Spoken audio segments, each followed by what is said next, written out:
Well, good afternoon, ladies and gentlemen, and welcome to TravelMole broadcast, our YouTube effort at keeping the travelling population, the travel agents, tour operators, travel trade generally up to date with what's happening in the world.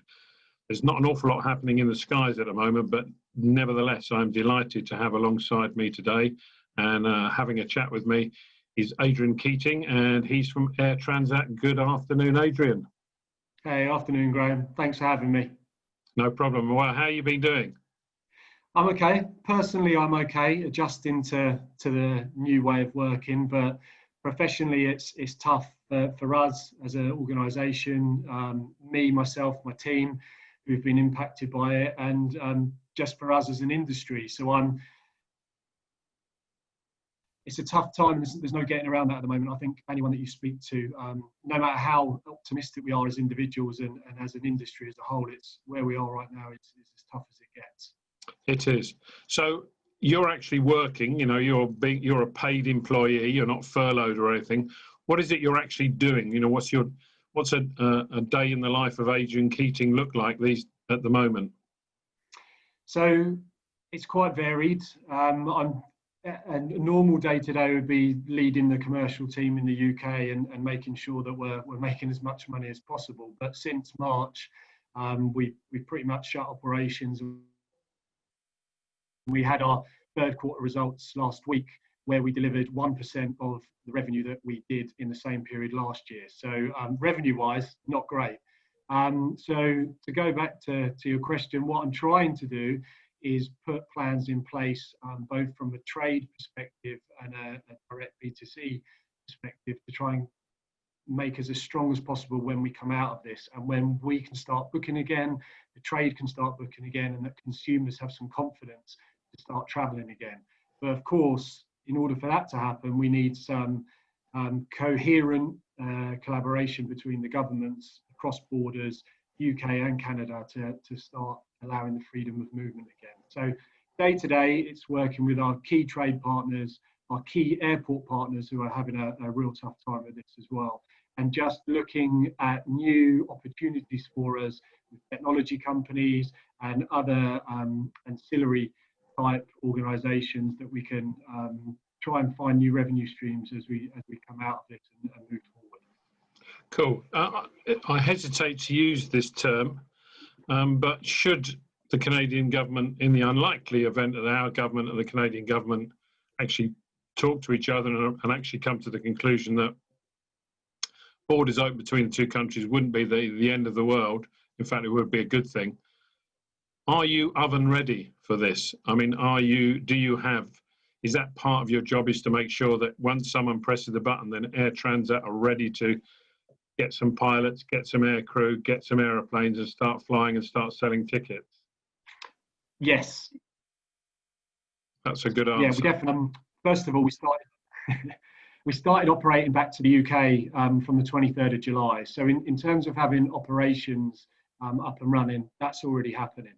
So at the moment, from our point of sale, we can't contribute many passengers to those flights because of the restrictions on arrival in Canada.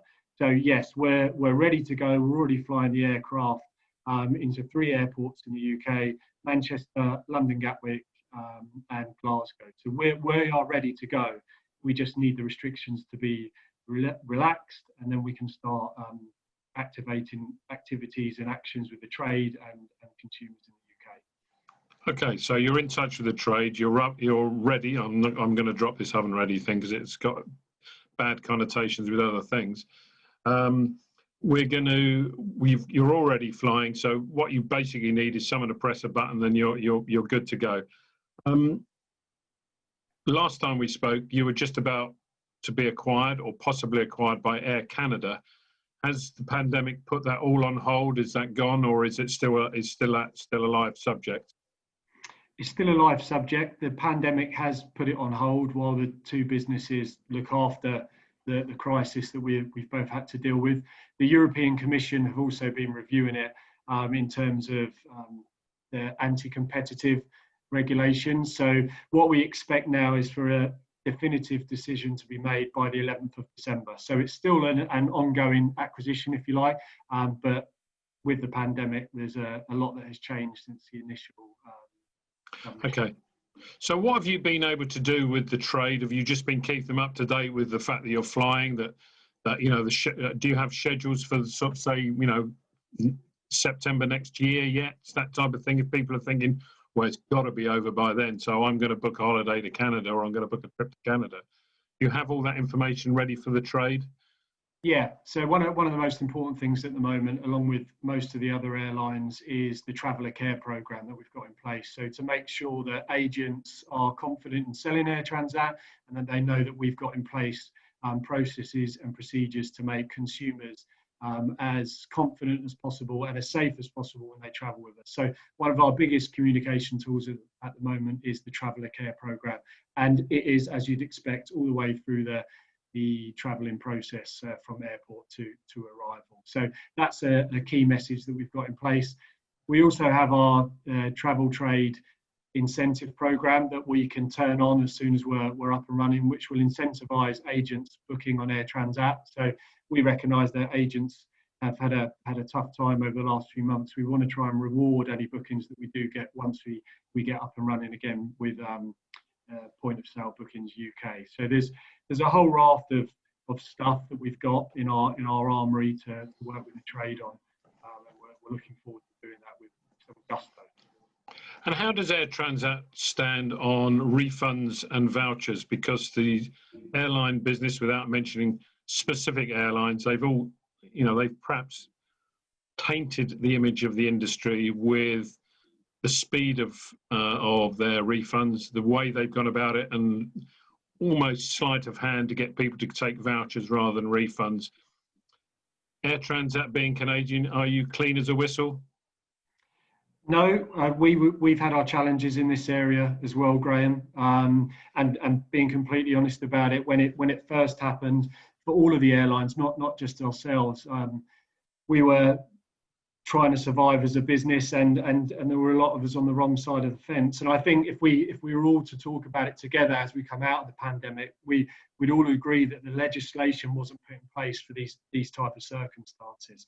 So we're offering refunds. We're making changes to our network and schedule in the next year or so, where we will become a smaller airline. So those people on those routes won't be able to fly them in a year's time. So the refunds are being processed for them now. Is there a delay? Yes, there is. And I sincerely apologise for that. But we've been hampered as with the other airlines have, with a reduction in staff, and we just simply didn't have the processes in place to be able to offer refunds at the scale that the cancellations were happening. So no, we haven't been clean as a whistle, but we're trying to get better, and we're working on it with our colleagues in head office and throughout the UK. Good. Now, throughout this process, have the National Tourist Board and the Canadian government been of any assistance to you, or great assistance, or has the importance of tourism in the Canadian economy dropped to the bottom of the priority list? So I would say the collaboration between all of the airlines and Destination Canada is pretty strong. We've got the same objective. We want inbound tourism to Canada, and we want both points of origin and points of sale to be supporting our organisations as much as possible. So between Air Canada, WestJet, Air Transat and Destination Canada, as well as some of the other airlines within Canada, we have been lobbying the government hard. Unfortunately, there's been nothing forthcoming in terms of any specific support for our industry, which is worrying when you consider that 3.2% of Canada's GDP is supported by the air transport sector and foreign tourists arriving by air. What you've seen this week is IATA specifically calling Canada out as a market that needs to help the industry. And ironically, IATA also called out the UK. So for both points of departure that I'm really concerned about, we are being called out as two of the most restrictive in the whole world. So yeah, we're all trying to work together. We all want to be successful. We all want to try and come out of this with a viable business, and we all want success of our travel and tourism industry to bounce back. So yeah, it's in our interest to come together and try and lobby as much as possible. Good, because you've been fairly vocal on social media, on LinkedIn and so on, about the state of the industry and particularly about the state of Canadian UK relations over, in terms of air corridors. Has the last week or so eased those, or is it just, has your temperature got even warmer? Are you beginning to boil? Yeah, as far as I'm concerned, the government-associated policies are killing demand and appetite for travel. There is no better way to sum it up, Graham. We need a few things to try and unlock travel, and by now we're nearly 6 months into this. We should already have them in place. So for me, there needs to be real collaboration across governments globally to get the travel and tourism industry back up and running. And we've been very clear as a travel and tourism industry together, lobbying the governments, that there are certain things that we need. So if I take the UK as an example, we need a testing regime to unlock travel. It needs to be implemented and work quickly. There is no reason why we shouldn't be talking about that, already have that in place. And that is key to get travel up and running. We need a consistent and collaborated approach to quarantine. If we need quarantine, no problem, but we have to have a consistent and collaborated approach to it, and maybe a reduced time frame as opposed to just 14 days on everywhere. And again, the testing will help with that, in able to bring that down. Maybe a suspension of APD. I mean, that is something that needs to be incorporated into the restart as well, to try and get people up and running again. And then we'll have a look over the next few days and weeks on what happens with the furlough scheme, because unfortunately people are losing their jobs. They have in my team already, and we can't see the wealth of talent in our sector just leave and potentially never to come back. The one bit of good news we did have over the last few days was that the winter 80-20 slot rule has been relaxed. So that is one bit of good news. We need much more in terms of support and action, importantly. Good. Well, Adrian, thank you for your time. Thank you for your frankness. I wish you the very, very best of luck. There can be very few positions in the travel industry that are as problematic, I would say, as yours and in airlines in general. And all I can do is wish you the very best. And if we can help in any lobbying that you need, and of course we're here because it's in our interest as well. But best of luck. I really, really sincerely hope that next time we speak, we're face-to-face having a beer, talking about your single-figure handicap golf now that you've played so much during lockdown, and all your planes are flying and are full. Brilliant. Thanks, Graham. Thanks for having me along. Cheers.